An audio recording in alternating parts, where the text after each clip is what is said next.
వీళ్ళని కలిశారు? ఎన్నిసార్లు మీరు చర్చలు బాధితుల తరపున వాళ్ళతో చర్చించారు? మంగ్లీని నేరుగా కలిసారా? మధుని నేరుగా కలిసారా? ఎన్నిసార్లు కలిసారు? వాళ్ళతో ఏం చర్చించారు? నేను ఒక్కసారి మాత్రమే మంగ్లీతో మాత్రమే కలిసినాం. అది కూడా మంగ్లీ పూజారి నాగేశ్వరరావు గారి ఆఫీసులో వేణు ఉడుగుల గారితో పూజారి నాగేశ్వరరావు గారితో వచ్చారు డైరెక్ట్గా. వీళ్ళందరూ అక్కడికి తీసుకెళ్ళా.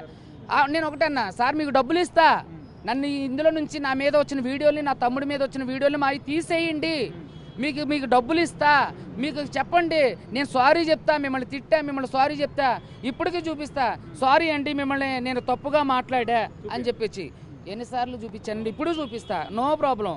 అర్థమైందా? ఇదిగోండి ఆ అమ్మాయి నాకు ఎన్నిసార్లు why are you calling me again and again అని నేనే చేశా మెసేజ్.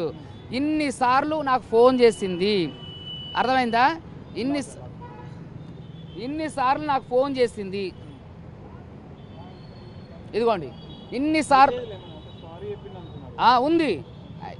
నేను మెసేజ్ కూడా చూపిస్తా కదా, కంగారు పడకండి, ఒక్క నిమిషం. ఈ మధ్య కాలంలో కేసుకు ముందు ఫస్ట్, ఇక తర్వాత ఎప్పుడు ఆవిడ నేను కలవాలా, నన్ను ఆవిడ కలవాలా. ఇదిగోండి ఇక్కడ చూడండి, కార్తీక్ కొడగండ్ల గారి దగ్గర నుంచి ఫార్వర్డ్ అయిన మెసేజ్ ఇది చూడండి. ఫార్వర్డ్ అని ఉంది కదా, సారీ చెప్పానని చెప్పండి, నా మాట తీరే అంత. మరి ఎందుకు సారీ చెప్పింది, దేనికోసం సారీ చెప్పింది? ఇక్కడ నేను ఏమంటానంటే, కార్తీక్ కొడగండ్ల గారి ఇంటర్వ్యూ చూడండి, వేణు ఉడుగుల గారి ఇంటర్వ్యూ చూడండి. ఈ రోజు ఒక్కరోజు మధుగాడి మీద కేసు పెడితే సరిపోదు.